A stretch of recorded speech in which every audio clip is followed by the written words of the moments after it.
María Valtorta. Los cuadernos 1943.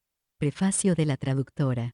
Un escrito de espiritualidad siempre es atractivo, y si nos acercamos a él con espíritu abierto recibimos el toque fresco y sublime de lo divino, que sopla donde quiere y nos sorprende mostrándose a los sencillos y humildes, cuando, además, se nos permite acceder al diálogo íntimo de una contemporánea nos sobrecoge la grandeza de Dios que encuentra propicio todo tiempo y oportuna toda circunstancia histórica para prodigar su gracia.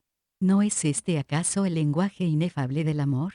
Así han nacido los cuadernos de María Valtorta, como testimonio luminoso de la presencia de Dios que habla al corazón de quienes se confían totalmente a Él. El presente volumen es el primero de 3 en los que se han recopilado estos escritos, producidos entre 1943 y 1950. Sus páginas nos descubren con sobriedad y ternura la oblación de una mujer que se va haciendo instrumento incondicional de la gracia.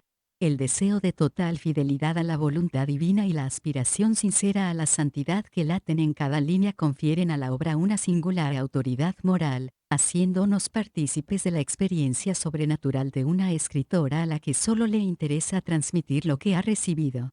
Son palabras escritas en tiempos difíciles y que aportan también al hombre y a la mujer de hoy respuestas concretas a situaciones vitales interpretadas a la luz del mensaje evangélico. En la lectura atenta de estas páginas el lector podrá vislumbrar la huella del dolor y de la paz, de la purificación y del éxtasis, en el paso de los días por la oración de esta mística italiana del siglo XX.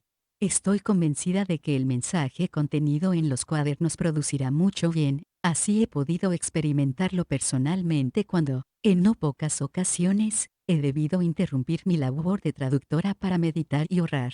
Unas palabras finales para expresar mi admiración y agradecimiento a Emilio y Claudia Pisani por la dedicación de sus vidas a la misión de recoger y difundir los escritos valtortianos. Lourdes Grosso García. 22 de abril de 1943. Me parece que sea casi inútil escribir aún habiéndolo dicho todo. Pero usted me insta a que escriba las cosas que más me impresionan y yo obedezco. Aclaración. Se trata del padre Romualdo Migliorini, a quien la escritora se dirige más adelante y muy a menudo en sus escritos. Nacido en Bolegno, Lucca, en el 1884, entró en la Orden de los Siervos de María en el 1900 y fue ordenado sacerdote en el 1908. Hasta el 1911 ejerció el sagrado ministerio en Italia, después fue párroco en Canadá, y a continuación pasó a las misiones de África del Sur donde llegó a ser superior regular y prefecto apostólico. De regreso a Italia en el 1939, fue prior del convento de San Andrés en Viareggio, donde se dedicó a un apostolado infatigable sobre todo durante y tras el paso de la guerra. Hacia el 1942 fue a visitar a la enferma María Valtorta y se convirtió en su director espiritual y testigo de sus escritos, que celosamente transcribía a máquina aventurando la primera difusión. Pero en el 1946 tuvo que retirarse a Roma, donde confió al hermano de comunidad padre Corrado Berti la existencia de María Valtorta. Con sufrimientos cada vez mayores, falleció en Carsoli, L'Aquila, en el 1952. Fin aclaración. Es la tarde del Jueves Santo. Hablando de Jesús no me distraigo de él, sino al contrario me concentro en él. Le diré pues cómo he pasado estas últimas 24 horas. Ayer por la tarde usted me ha visto agotada. Estaba realmente agotada. Pero cuando tocó el fondo de la resistencia humana, y a quien me ve doy la impresión de ser un pobre ser incapaz hasta de pensar, es precisamente entonces cuando tengo diré así iluminaciones. Ayer por la tarde había leído el periódico, después, cansada también de eso, había cerrado los ojos y estaba así, inerte. De repente he visto, mentalmente, un terreno muy pedregoso y yermo. Parecía la cima de un montículo, como tantos que se ven sobre nuestras colinas. Desnudo de vegetación, tan solo rico de piedras y rocas toscas y blanquecinas, tenía alrededor un vasto horizonte. Precisamente sobre la cima había nacido una planta de violetas. Lo único que viviese en tanta desolación. Veía claramente la mata de hojas bien espesa y apretada como para presentar resistencia a los vientos que batían la cima. Algún capullo de violeta, más o menos abierto, asomaba la cabecita entre la mata verde. Pero solo una estaba completamente abierta. Hermosa, de un solo color, abierta y estirada hacia lo alto. Fue su estar tan derecha, casi como si estuviera atraída por una fuerza especial, lo que llamó mi atención y me hizo buscar con la mirada. Y vi una gran asta clavada en el suelo. Parecía un tronco apenas cepillado, burdo y áspero. A un medio metro del suelo, o quizás menos, había 2 pies traspasados. Ayer por la tarde no he visto más que estos 2 pies torturados. Y que estuvieran torturados cruelmente lo decía la contracción de los mismos con los dedos casi replegados hacia la planta como por espasmo tetánico. La sangre, resbalando hasta los talones, descendía sobre el asta escabrosa y la estriaba hasta el suelo. Otras gotas caían de los dedos contraídos y llovían sobre la mata de violetas. A esto tendía la violeta toda tersa hacia lo alto. A esa sangre que la nutría como, entre tanta desolación de suelo, nutría aquella única mata, que había sabido nacer junto a aquel madero. Muchas cosas me ha dicho aquella visión. Y cuando usted ha venido, yo estaba tras de ver aquel signo que era mi sermón del miércoles santo. No se ha disipado la figuración. No se disipan fácilmente, permanecen nítidas en el cerebro aun cuando las cosas habituales las sobrepasen, o intenten sobrepasarlas. Esta mañana también, antes de que usted viniera, he entrevisto el resto del cuerpo. Digo, entrevisto, porque me aparecía y desaparecía como entre el fluctuar de velos de niebla. Otras veces ha sido mucho más nítido. Pero entonces me parecía muerto. Ahora me parece vivo. Y pienso que sea una gran piedad de Jesús no mostrarme hoy su rostro.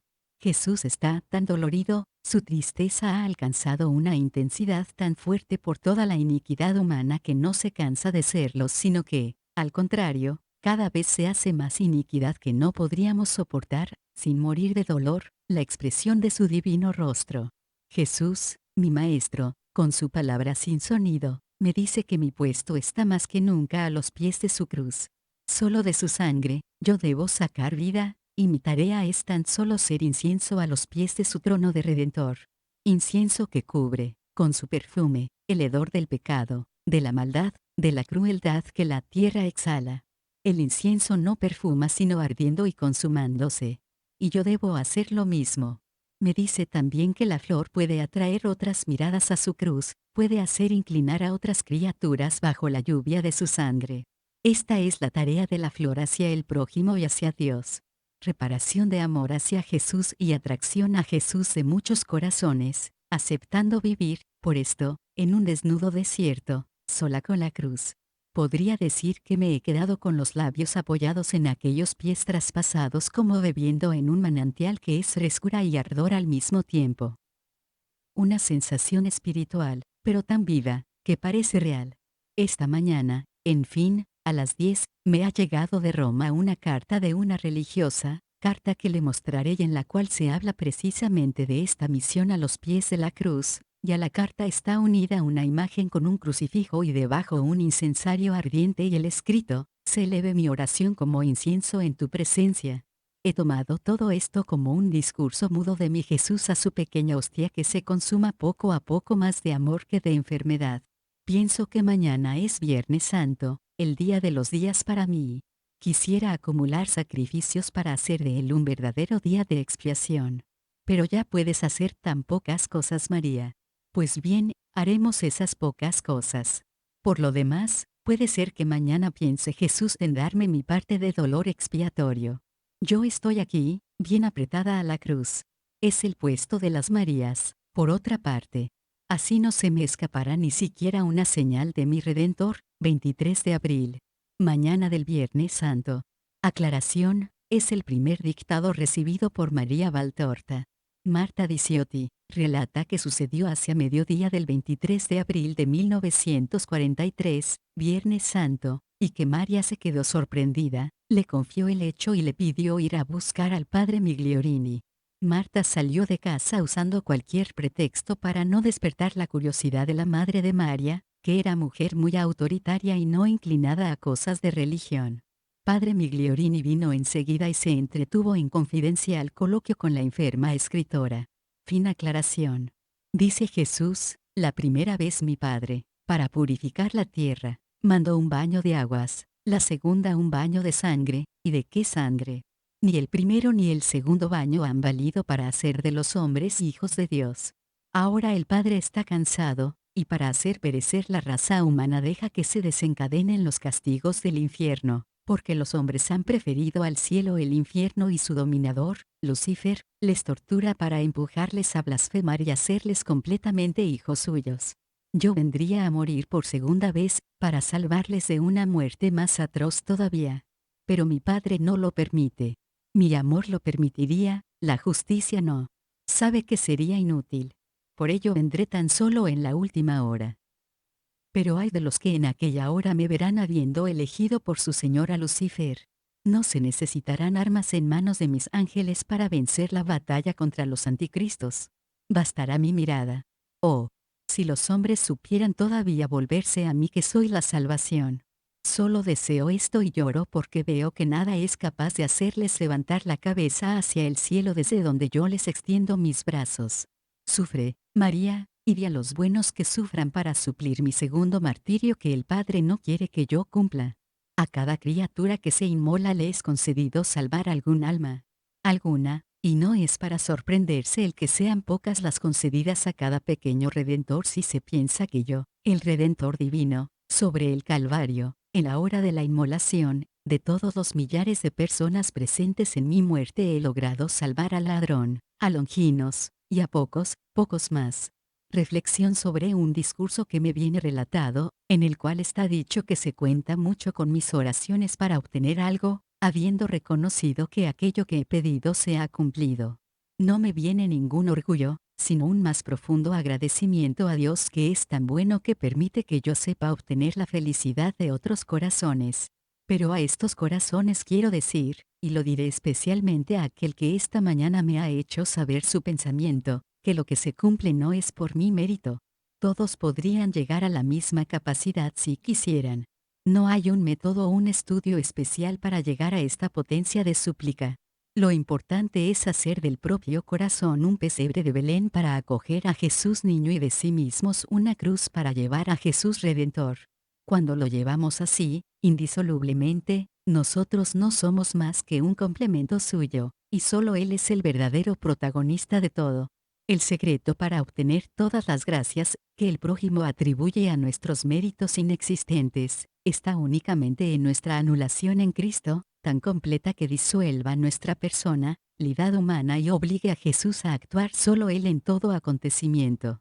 Nosotros no hacemos sino llevarle las voces de cada uno unidas a un beso de amor. El resto lo hace Él. 24 de abril. Sábado Santo. Mientras el Gloria canta en las iglesias, una de las cosas que más me lleva a reflexionar sobre la doctrina de misericordia de mi Jesús es el episodio que se lee en el Evangelio de San Juan. María estaba fuera llorando junto al sepulcro, se volvió hacia detrás y vio en pie a Jesús. Y Jesús le dijo, María. No contento todavía de haber amado tanto a los pecadores hasta el punto de dar su vida por ellos, Jesús reserva su primera manifestación, después de la pasión, a una pecadora convertida. No es seguro que Jesús se hubiera ya presentado a su madre. El corazón nos induce a creerlo, pero ninguno de los 4 evangelistas lo dice. Es seguro en cambio esta aparición a María Magdalena. A ella, que encarna la inmensa corte de los redimidos por el amor de Cristo, Él aparece por primera vez y se manifiesta en su segunda apariencia de Dios hombre para siempre. Antes era el hombre en el que se escondía un Dios. Antes aún, en los tiempos de la espera, el Verbo era solo Dios. Ahora es el Dios hombre que lleva a los cielos nuestra carne mortal. Y esta obra de arte de divinidad, por la cual la carne nacida de mujer se hace inmortal y eterna, se revela a una criatura que fue pecadora. No solo, sino que, a ella, precisamente a ella, confía el mensaje para sus propios apóstoles, ve a mis hermanos y diles que subo al Padre mío y Padre vuestro, Dios mío y Dios vuestro. Antes aún que al Padre, a María la pecadora. Qué río de confianza se vuelca en mí meditando esto. ¿Cómo debería ser dicho, redicho, continuamente dicho a las pobres almas titubeantes y vergonzosas, porque saben que han pecado, que Jesús les ama tanto de anteponerlas al Padre y a su Madre. Porque pienso que, si todavía no había subido al Padre, en aquella primera hora de resurrección, tampoco se había mostrado aún a la Madre.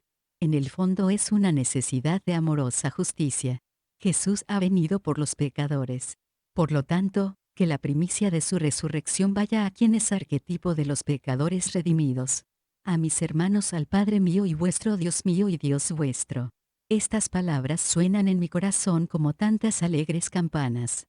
Hermanos los discípulos, hermanos nosotros que descendemos de ellos, si todavía nos queda una duda, cae como la piedra del sepulcro, sacudida por este torbellino de amor, y la confianza surge en los corazones más aprisionados y oprimidos por el recuerdo de sus errores y de la reflexión de la inmensa distancia que nos separa a nosotros, polvo, de Dios. Jesús lo dice, somos hermanos, tenemos un único Padre y un único Dios con Cristo.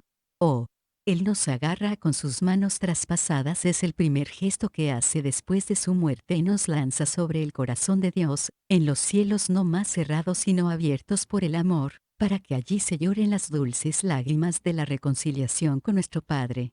Aleluya. Gloria a ti, Maestro y Dios, que nos salvas con tu dolor y nos das como camino de salvación el amor.